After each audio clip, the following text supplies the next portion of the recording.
अहमदाबाद वाला जो विमान दुर्घटना हुआ ना एयर इंडिया में, बोइंग 787 ड्रीम लाइनर, अभी तो बस ये है कि टेक ऑफ करने के टाइम पे वो V2 तक पहुंच ही नहीं पाया और विमान दुर्घटना हो गया। जब वो दौड़ता है ना जहाज रनवे पे, तो जब वो प्रॉपर स्पीड गेन कर लेता है और रनवे आधा से ज़्यादा ख़त्म हो जाती है, तो को पायलट बोलता है कैप्टन से कि V1 कि अब ब्रेक नहीं लगा सकते हो, क्योंकि ब्रेक लगाओगी ना तो 80% रनवे खत्म हो चुका है, थूर लोगे आगे जाकर, अब एनी हाउ उड़ जाना है। कंडीशंस तो ठीक नहीं है अंदर से उसके, अभी चूंकि ये क्या नाम है, अभी इसका कोई रिपोर्ट ब्लैक बॉक्स का आया नहीं है। जैसे ब्लैक बॉक्स का रिपोर्ट आ जाएगा एकदम डिटेल से बताएंगे आप लोग को। जैसे नेपाल में दुर्घटना हुई थी ना, कंडीशन लिबरवा खींच दी थी, 2000 फीट एक सेफ हाइट माना जाता है कि वहाँ पायलट कुछ डिसीजन लेने के लिए है, कुछ गड़बड़ी आती है तो हो जाता है। V2 वहाँ उसके आगे 2000, ये 600 फीट पे पहुँचा था और 600 फीट पे इंस्टॉल कर गया। विमान इंस्टॉल किया है, अब इंस्टॉल करने का कारण इंजन फेलियर है या एंगल ऑफ अटैक है, ये दो कारण होते हैं मेन। क्योंकि सीसीटीवी वीडियोस में पक्षियों का टकराना दिख नहीं रहा है, क्योंकि जब भी पक्षी से टकराता है तो उसकी एक पहचान होती है, इंजन के पीछे से काला धुआं आने लगता है।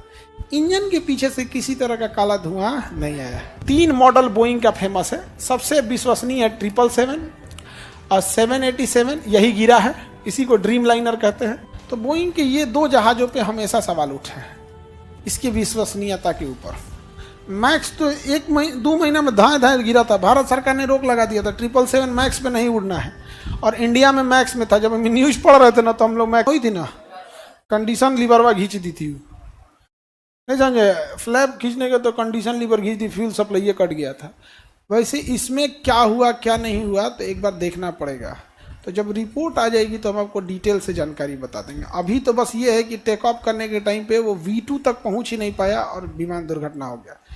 जब वो दौड़ता है ना जहाज रनवे पे, तो जब वो प्रॉपर स्पीड गेन कर लेता है और रनवे आधा से ज़्यादा ख़त्म हो जाती है, तो को पायलट बोलता है कैप्टन से कि V1 कि अब ब्रेक नहीं लगा सकते हो, क्योंकि ब्रेक लगाओगी ना तो 80% रनवे खत्म हो चुका है, थूर लोगे आगे जाकर, अब एनी हाउ उड़ जाना है। V1 लेके उड़ जाता है, फिर एक सर्टेन हाइट तक 2000 फीट तक पहुंच जाता है। तो 2000 फीट एक सेफ हाइट माना जाता है कि वहाँ पायलट कुछ डिसीजन लेने के लिए है, कुछ गड़बड़ी आती है तो हो जाता है। V2 वहाँ उसके आगे 2000, ये 600 फीट पे पहुंचा था और 600 फीट पे इंस्टॉल कर गया। विमान इंस्टॉल किया है, अब इंस्टॉल करने का कारण इंजन फेलियर है या एंगल ऑफ अटैक है, ये 2 कारण होते हैं मेन। क्योंकि सीसीटीवी वीडियोस में पक्षियों का टकराना दिख नहीं रहा है, क्योंकि जब भी पक्षी से टकराता है तो उसकी एक पहचान होती है, इंजन के पीछे से काला धुआं आने लगता है। इंजन के पीछे से किसी तरह का काला धुआं नहीं आया, या तो इंजन फेलियर है या फिर स्टॉल है। स्टॉल क्या होता है कि एक एंगल से ज़्यादा अगर जहाज उड़ जाता है तो फिर इंजन कोई काम नहीं होता है। जैसे मोटरसाइकिल वगैरह दिखेगा, एक लेवल तक झुकेगा तो आप संभाल लेंगे, एक लेवल से ज़्यादा झुक गया तो कितना शक्तिशाली है अब नहीं संभलेगा, उसी को कहेंगे स्टॉल। अब ये स्टॉल हुआ है, ये तो दिख रहा है। अब इंजन फेलियर की वजह से स्टॉल होकर गिर गया तो इंजन फेलियर हो गया, पावर सप्लाई खत्म हो गया। और नहीं तो अगर एंगलवा ज़्यादा उठा देता, 10 से 15 डिग्री के बीच में उठाता है वो, 10 से 15 डिग्री, तो कई बार ज़्यादा उठ जाएगा ना, गिरने लगता है। अब ये इस पर पूरी तरह से जैसे एक ठो ब्लैक बॉक्स उसका रिकवर हो जाए। ब्लैक बॉक्स एक ऑरेंज कलर का डिब्बा होता है, उसके अंदर 2 चीज़ें बात होती है, पायलट क्या बात कर रहा है ये भी रिकॉर्ड हो रहा है, और जहाज में क्या पैरामीटर्स थे वो भी रिकॉर्ड हो रहा है। मतलब उसके क्या इंस्ट्रूमेंट में कितना फ्यूल था, कितना वजन था, कितने लोग थे, क्या था, सारा चीज़ उसमें रिकॉर्ड होता है। उसको निकाल जब लिया जाएगा तब पता चलेगा एग्जैक्ट में कि क्या हुआ था। लेकिन बहुत खतरनाक है। जिस हॉस्पिटल पे गिरा था, आगे हॉस्पिटल था, उसमें डॉक्टर लोग, रेजिडेंट डॉक्टर थे, वो खाना खा रहे थे, ऊपर ही गिर गया था। वहाँ से 6-7 डॉक्टर लोग भी बहुत सीरियस गंभीर हैं, संभवतः बचे भी ना। मतलब हमको जब तक सूचना थी बहुत सीरियस थे वो लोग, और मतलब जिस लेवल के सीरियस थे तो शायद उसमें से भी 6-7 डॉक्टर ना बच पाए, इतने ज़्यादा सीरियस थे। विमान दुर्घटना में सबसे बड़ा कारण चोट लगना नहीं होता है, विमान दुर्घटना का सबसे बड़ा कारण होता है आग लगना। उस जहाज में 1.5 लाख लीटर फ्यूल था, 1.5 लाख लीटर। आपके पानी टंकी के ऊपर 1000 लीटर की पानी टंकी होती है छत के ऊपर, और उसमें पेट्रोल कितना, फ्यूल कितना, 1,40,000 लीटर, यानी 1.5 लाख लीटर फ्यूल था। तो इतना फ्यूल था। ब्लैक बॉक्स नहीं जलता, उसको उतना मजबूत बनाया जाता है, ना पानी में सड़ता है, ना जलता है, ना टूटता है, ना फूटता है ब्लैक बॉक्स। अब ब्लैक बॉक्स को जहाज के पीछे रखा जाता है, और जहाज का पिछला हिस्सा देखना अभी भी सेफ है, उसका अभी भी पड़ा हुआ है, जो बिल्डिंगों के बाहर अटकल है। हाँ, समुद्र में गिरता है तो भी बचा रहता है, नहीं खुलता नहीं है। उसके अंदर 1 महीने तक की बैटरी होती है, बीकन साउंड देता है। आग उग लगने का नहीं, समुद्र में गिरता तो आग नहीं लगता। बचे तो साबरमती के सामने नदी था एक, तो उतना टाइम नहीं देता है ना। 2000 फीट पे जब जहाज चली जाती है ना, तो पायलट के पास इतना डिसीजन हो सकता है कि कुछ दाहिने बाएं सोच सके। 600 फीट की हाइट थी, 600 फीट, वो भी जमीन से 600 फीट नहीं है, समुद्र से 600 फीट है, जमीन से 400 फीट होगा, क्योंकि समुद्र लेवल से 600 फीट तो जमीन तो और ऊपर होता है। एयरपोर्ट उस जमीन पे भी सबसे ऊंचा बनाया जाता है, तो समुद्र तल से 600 फीट था। तो ऐसे तो कितना क्या ही डिसीजन लेगा वो, कोई डिसीजन देगा? वो दाहिने बाएं भी नहीं मुड़ सका है, सीधे जाके गिर गया। किसी भी जहाज में टेक ऑफ करने के 8 मिनट और लैंडिंग करने के, मतलब टेक ऑफ का 4 मिनट और लैंडिंग का 4 मिनट, यही खतरनाक होता है।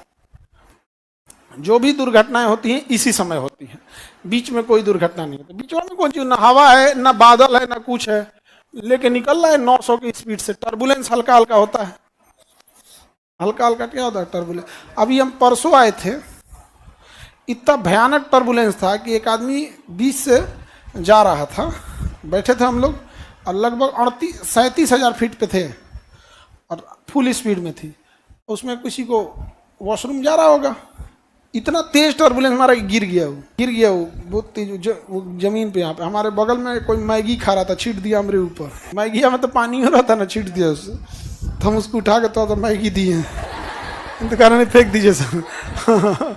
हम दे दिए भाई, इसकी संपत्ति है, पूरा मैगी की बटोर के थोड़ा सा है हमारा, नीचे रखिए हो। अब मेरा मैगी थोड़े था कि हम रख लें। चलिए अब हम लोग यहाँ देखते हैं, इस पर डिटेल बता देंगे आप लोग से, पूरा डिटेल से बता देंगे, जैसे ब्लैक बॉक्स रिकवर हो जाएगा एकदम इत्मीनान से। और बोइंग 777 ठीक जहाज है, बट ड्रीम लाइनर ठीक नहीं है। ड्रीम लाइनर में बहुत बार समस्याएं आई हैं। मोदी जी का जो जहाज है वो 777 है, और बोइंग में 3 मॉडल बोइंग का फेमस है। सबसे विश्वसनीय है 777 और 787, यही गिरा है, इसी को ड्रीम लाइनर कहते हैं। एक 747, ये अमेरिका के राष्ट्रपति यूज करते हैं, इसमें 4 गो इंजन है। अब बोइंग 737 ये सबसे ज्यादा है, ये उतना नहीं उड़ गिरा है। बोइंग 737 ये पटना में भी यही आती है, दिल्ली में भी यही, ये ज्यादातर ये होती है। इसमें भी एक ठो है मैक्स, ये खूब गिरा है। तो बोइंग के ये 2 जहाजों पे हमेशा सवाल उठे हैं, इसकी विश्वसनीयता के ऊपर। मैक्स तो 2 महीना में धाए गिरा था, भारत सरकार ने रोक लगा दिया था, 777 मैक्स पे नहीं उड़ना है। और इंडिया में मैक्स में था, जब हम न्यूज पढ़ रहे थे ना, तो हम लोग मैक्स में बैठे थे। इंडिया में भी 30-40 गो है बोइंग 737 मैक्स। तो उसके बाद तो हम लोग टिकट जब कटाते हैं तो ध्यान रखते हैं कि जहाज ज़्यादातर एयरबस का हो। अब बोइंग में आदमी थोड़ा सा कतराता है इस सबसे, क्योंकि सेफ्टी मानकों में बोइंग आजकल बहुत खिलवाड़ किया हुआ है।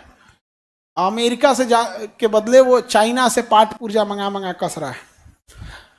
और बोइंग के एक कर्मचारी ने कहा था कि जो अभी गिरा है ना 787 का जो ड्रीम लाइनर, तो बोइंग के एक कर्मचारी ने कहा था कि इसमें जो ऑक्सीजन पाइप ले जाने वाला जो पाइप होता है, तो बोइंग ने एक जहाज में वो नया पाइप ना लगा के कबाड़ से सेकेंड हैंड लगा दिया।